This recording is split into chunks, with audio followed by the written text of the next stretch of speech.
Hello Honey's, நான் உங்கள் Woodland angel. நான் சாம்பலானாலும் காதல் செய்வேன்ற சீரீஸோட அடுத்த எபிசோட் தான் நம்ம பார்க்க போகிறோம். இந்த எபிசோடில் நம்ம ஹீரோவும் ஹீரோயினும் படுத்து தூங்கிட்டு இருக்காங்க. காலையில் விடிஞ்சிருச்சு.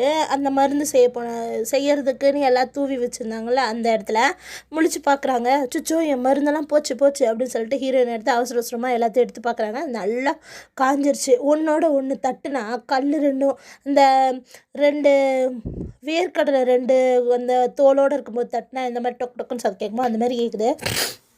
அது ஹீரோ தொட்டி பார்க்குறாரு. அதை பார்த்தோன்னா உனக்கு காது கேட்குதா அப்படின்னு சொல்லிட்டு ஹீரோயின் கேட்குறாங்க. இல்லை அப்படின்னு சொல்லி சொல்கிறாங்க. அப்புறம் என்ன, அதுக்கு மியூசிக்காரனுக்கு காது கேட்காதவன் மியூசிக் போடுற மாதிரி இப்படி தட்டிகிட்டே இருக்கிற அப்படின்னு சொல்கிறான். உடனே ஹீரோ சிரிக்கிறாரு. ஹீரோவும் ஹீரோயினும் அப்படியே நடந்து வந்துக்கிட்டு இருக்கும்போது திடீர்னு ஒரு சத்தம் கேட்குது ஹீரோவுக்கு. அந்த சமயத்தில் சுற்றி பார்த்திங்கன்னா நிறையா பேர் நம்ம ஹீரோவை தேடி வந்திருக்காங்க. யாருன்னு சொல்லுங்கள்? அந்த பிரைம் மினிஸ்டரோட அசிஸ்டண்ட். அவர் நம்ம சிஎம்னு சொல்லிக்கலாம். அந்த சிஎம் இருக்கார் பார்த்திங்களா, அவர் தான் ஆளுங்களெல்லாம் அனுப்பிச்சிருக்காரு நம்ம ஹீரோ பிடிக்கிறதுக்காக. அதை பார்த்தோன்னே இவர் காதில் கேட்டுட்டு அவசரமாக ஹீரோயினை அவர் கீழே குமிச்சு தரையெல்லாம் தொட்டு பார்க்குறாரு. அப்போ தான் அவங்களுக்கெல்லாம் அந்த குதிரை ஓடி வர அதிர்வெல்லாம் தெரியும்ல.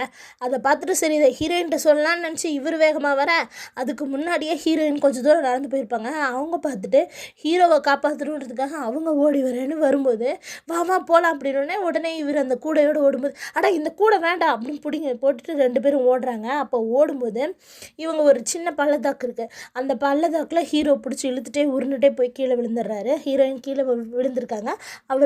அவங்க மேலே நம்ம ஹீரோ விழுந்துட்டு அங்கே அப்படியே மறைஞ்சிருக்காங்க. அது ஒரு பள்ளம் மாதிரி இருக்குதுன்னு வச்சுக்கோங்களேன். அதனால் இவங்க மேட்டில் இருக்கவங்களுக்கு கீழே இருக்கவங்க தெரியல. அவரை காணோம் அப்படின்ட்டு எல்லாம் சொல்லிக்கிட்டு இருக்காங்க. அப்படி சொல்லிட்டு இருக்கும்போது அப்போ ஹீரோயின் என்ன அப்படின்னு பேச வரும்போது ஹீரோ முத்தம் கொடுத்து, அதாவது கிஸ் பண்ணி அவங்கள அமைதியாக்கணும்னு சொல்லிட்டு முடிவு பண்ணிடுறாரு. உடனே அவங்க அப்படியே திருன்னு முழிக்கிறாங்க. இவருமே கொஞ்சம் ஷாக் தான் ஆகிட்டார். அவங்கெல்லாம் அப்படியே ஓ சத்தம் இங்கே யாரும் இல்லை போல் அப்படியே சொல்லி ஒருத்தர் பேசிகிட்டு இருக்கும்போது உடனே ஹீரோ அமைதியாக ஏந்திரிச்சிட்டு அவங்களே பார்க்குறாரு.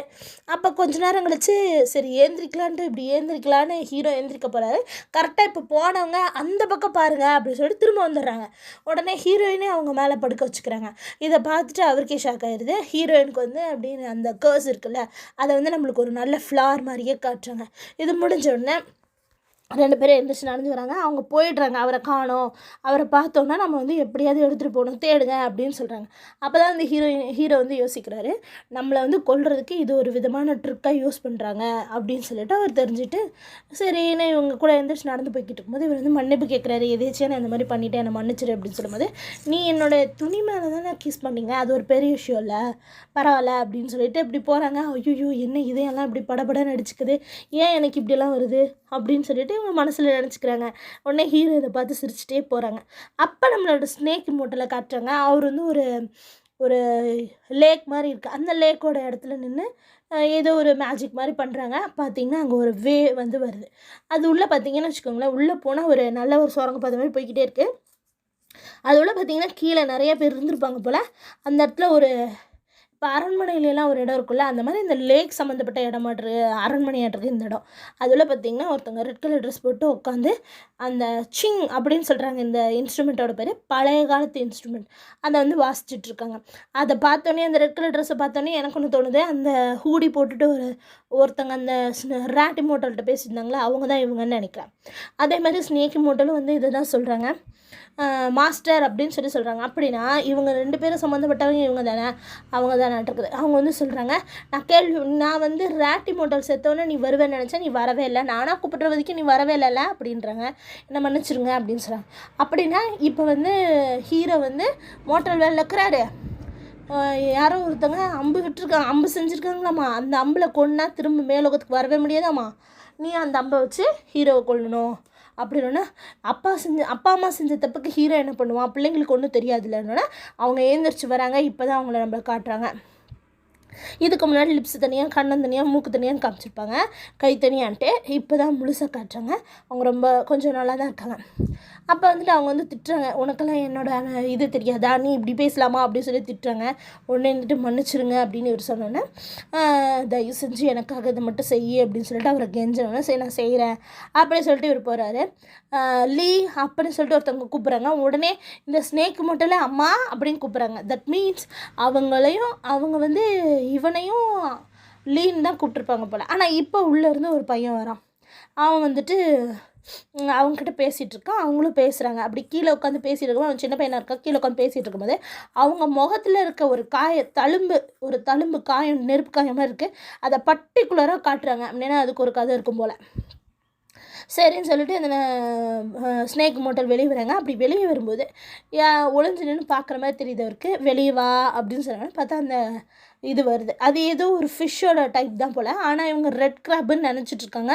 ஆனால் அவங்க கிராப் கிடையாது. நீ வந்து யார் அப்படின்னு சொல்லிட்டு இவர் கேட்குறாரு. அப்போ அவங்க ஒரிஜினல் ஃபார்மை ஏதோ சொல்கிறான். ஒயிட் கலர் ஃபிஷ் மாதிரியே தான், வேறு எதுவும் போல். சரி நான் உன்னை உண்மையான இடத்துக்கு நான் கூப்பிட்டு போகிறேன் அப்படின்னு சொல்லிட்டு, அது வந்து மண்ணில் இருக்கும் போல். அதை வந்து சொன்னோன்னா உடனே சரி நான் உன்னை வந்து அந்த மாதிரி இடத்துக்கு நான் ஒரு நாள் கூப்பிட்டு போகிறேன் அப்படின்னு சொல்கிறாங்க. அவனும் சிரிக்கிறான். இங்கே எல்லாமே எனக்கு சந்தோஷமாக இருக்குது, புது ட்ரெஸ்ஸு, புது சாப்பாடு நல்லா இருக்குது. ஆனால் என் இடத்துல என்னால் விளையாட முடியல. நான் அவன் சொல்லும்போது தான் அதேமாதிரி ஸ்நாக் மாட்டில் வந்துட்டு ஒரு நாள் நான் அவனை கூட்டிகிட்டு போவேன் அப்படின்னு சொல்கிறாங்க. திடீர்னு நம்ம பிரின்சஸை காட்டுறாங்க. அவங்க எங்கே இருக்காங்கன்னா, நம்ம ஹீரோ இருக்காங்களா அந்த இடத்துல இருக்காங்க. ஏன் அப்படின்னு கேட்டிங்கன்னா, ஹீரோவோட அசிஸ்டண்ட்டும் அந்த அவருக்கு கீழே வேலை செய்கிற வேலைக்காரங்களாம் இருப்பாங்களா, அவங்களும் இருக்காங்க. பேர்ட் குயின் வந்தாங்கன்னா நீ உள்ளே விடக்கூடாது, வேறு யார் வந்தாலும் உள்ளே விடக்கூடாது அப்படின்னா ஹீரோட அசிஸ்டண்ட் சொல்லிக்கிட்டு இருக்காரு. அந்த சமயத்தில் நம்ம குயினோட அசிஸ்டண்ட் ஒருத்தவங்க இருக்காங்களே, அவர் அங்கே வராங்க. நம்ம பிரின்சஸ் வந்து போனதுக்கப்புறம் குயினோட அசிஸ்டண்ட் அங்கே வராங்க. அவரும் திரும்ப போயிடுறாரு, நின்று இப்படி சுற்றி சுற்றி பார்த்துட்டு. அப்புறம் குயினோட நம்மளுடைய பிரின்சஸ் வந்து சந்தையில் நடந்து போயிட்டுருக்காங்க. மார்க்கெட்டில் ரோட்டில் நடந்து போயிட்டுருக்கும்போது கூட அவங்க பின்னாடி யாரும் தொடர்ந்து வர மாதிரி இருக்காது, யாரும் தெரில. அதுக்குள்ளே நம்ம ஹீரோயினையும் காட்டுறாங்க. அவங்க என்ன பண்ணுறாங்கன்னா, ஹீரோ வந்து நிறையா டிஷ்ஷஸ் சமைச்சு, நீ வந்து எனக்கு உடம்பை பார்த்துக்கிட்டதுக்கு நான் உனக்கு ஃபீஸாக கொடுக்குறேன் அப்படின்னு சொல்கிறாரு. எனக்கு ஃபீஸ் எல்லாம் தேவையில்ல, எனக்கு அதோட நம்ம சந்திச்சோன்னா நீ எனக்கு என்ன வேணுமோ நீங்கள் அதை எனக்கு கொடுத்துருங்க அப்படின்னு சொல்லிட்டு இவன் வந்து எழுதி காட்டுறாங்க நம்ம ஹீரோயின். ஆனால் வாயை திறந்து என்ன சொல்கிறாங்கன்னா, நாம் என்ன சந்திக்க போகிறோம், நம்ம 2 பேருக்கு தான் ஒரு சம்மந்தமும் இல்லையே, நானே அங்கே போயிடுவேன் அரசரோட இடத்துக்கு, அப்புறம் எப்படி நானும் நீயும் சந்திக்க முடியும் அப்படின்னு சொல்லிட்டு எழுதி சொல்கிறாங்க. ஆனால் இதை பார்த்தோன்னே ஹீரோவுக்கு அப்படியே ஷாக் ஆகுது. ஹீரோயின் நைட்டு படுத்து தூங்குறாங்க. அந்த டைமில் ஹீரோ வந்து இவரோட பேரை சைலண்ட்டாக சொல்லியும் பார்க்குறாரு. நான் இந்த இடத்த விட்டு போகிறேன், நீ எனக்காக கஷ்டப்பட்டதுக்கெல்லாம் ரொம்ப நன்றி அப்படின்னு சொல்லிவிட்டு அவர் பாட்டுக்கு நைட்டாக கிளம்பி அந்த இடத்துக்கு வந்துடுறாரு. அங்கே ஒரு லெட்டர் எழுதி வச்சுட்டு வந்திருக்காரு. அந்த லெட்டரில் எனக்கு இன்னும் 2-3 நாளில் சரியாயிடும்னு நினைக்கிறேன், நான் இந்த மாதிரி கிளம்புறேன், எனக்கு ஒரு அவசரமாக வேலை வந்துருச்சு, என்னை தேடிட்டுலாம் ஆள் வந்துட்டாங்க அப்படின்னு சொல்லிட்டு அந்த லெட்டரில் எழுதியிருக்கு. உடனே உடம்பு சரியில்லாமலே அவன் போயிட்டான்ப்பா அப்படின்னு சொல்லிட்டு ஹீரோன்னு நினச்சிக்கிறாங்க. இப்போ வந்து ஃப்ளாரா வேர்ல்டு காட்டுறாங்க. அந்த இடத்துல சீஃப் இருக்காங்களே, சீஃப் கிட்ட கேரட் ஃபேரி வர்றாரு. அவங்கள கொஞ்சுறாரு. இந்த மாதிரி எனக்கு ரொம்ப ஆசையாக இருக்குது, உன் கூட வாழணுன்னு ஆசையாக இருக்குது, நிறைய குட்டி குட்டி கேரட்டெல்லாம் பார்க்கணுன்னு ஆசையாக இருக்குது அப்படின்னு, நான் உன்னை கொல்ல போகிறேன், ஆமாம் எனக்கு கூட தான் சாகணும் போல தான் தோணுது அப்படின்னு சொல்லிட்டு அன்பாக வந்து அவங்க மேலே சாஞ்சிக்கிறாங்க. அப்புறம் அவங்க மேலே படுக்கிறாங்க. அதாவது அந்த சிம்மாசனம் மாதிரி ஒன்று போட்டிருக்காங்களே, அது மேலே படுக்கிறாங்க.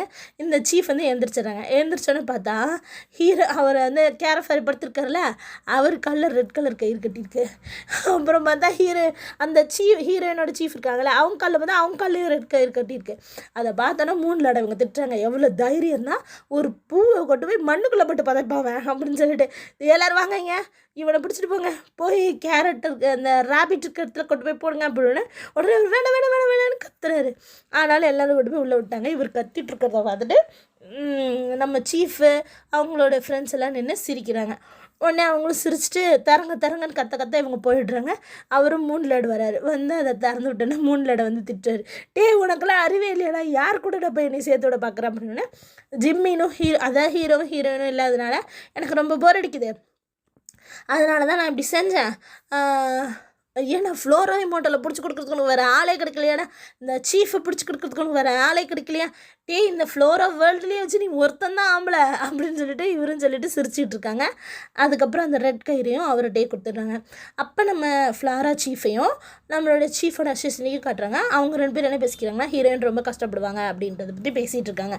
ஹீரோயின் அதே மாதிரி இவர் சொல்லாமலாம் போயிட்டார் இல்லையா, அதை பற்றி யோசிச்சுக்கிட்டே வந்துக்கிட்டு இருக்கும்போது, நீ ராஜாவுக்கு வேலை செய்கிறதுக்கு ரெடியாகிருமா, நீ தயாராகிட்ட அப்படின்னு சொல்கிறாங்க. இப்போ அந்த சிஎம் இருக்கார்ல, யார்கிட்டயே பேசிகிட்டு இருக்காரு, அவன்லாம் சரிப்பட்டு வர மாட்டாமா, அவன்லாம் அவன் கூட வாழ்கிறதுக்கு அவனுக்கு ஏதோ நோய் இருக்காமா, அவனுக்கு நோய் வந்ததுனால அவன்கிட்ட ராஜாவாகவே இருக்க விட மாட்டாங்க, அப்புறம் எப்படிமா நான் உன்னை கட்டி கொடுப்பேன் அப்படின்னு கேட்குறாங்க.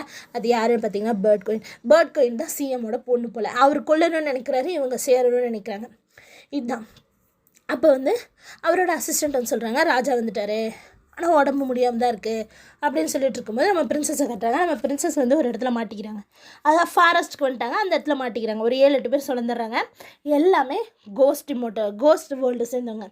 அப்போ இவங்க எல்லாத்தையும் அடிக்கலாம்னு சொல்லிட்டு எவ்வளோ கஷ்டப்பட்டு அவங்க அடிக்க பார்க்குறாங்க, ஆனால் யாராலையும் அடிக்க முடியல. அப்போ அந்த மாஸ்க் போட்டாங்க, அதாவது குயினோட அசிஸ்டண்ட் நிற்கிறாரு.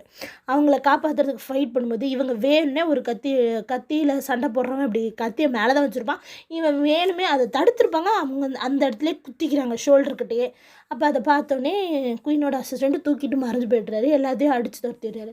அதுக்கப்புறம் இங்கே ஹீரோவை தேடிட்டு நம்ம பேர்ட் குயின் வந்திருக்காங்க, ஆனால் ஹீரோ உள்ளே விட மாட்டேங்கிறாரு. நம்ம பிரின்சஸ்க்கும் இந்த அசிஸ்டண்ட்டுக்கும் ஏதோ சம்மந்தம் இருக்குது. நான் நினைக்கிறேன் அந்த மூஸுன்றவர் இவர் தான் போல். இவர் ஃபுல் பவர்ஸை கொண்டு அவங்கள ஹீல் பண்ணிட்டு அங்கே படுக்க வைக்கிறாங்க. ஹீரோவை கட்டுறாங்க. ஹீரோவுக்கு ரொம்ப உடம்பு சரியில்லை. இவங்க காலைல எழுந்திரிச்சு மூசுவை தேடிட்டுருக்காங்க, அதாவது நம்ம அசிஸ்டண்ட்டை தேடிட்டுருக்காங்க, குயினோட அசிஸ்டண்ட்டை. இங்கே பேலஸில் காட்டுறாங்க. எந்த பேலஸ்னால் வேர்ல்டு பேலஸை காட்டுறாங்க, நம்ம ஹீரோட இடம். அந்த இடத்துல அவர் இரும்புறாரு.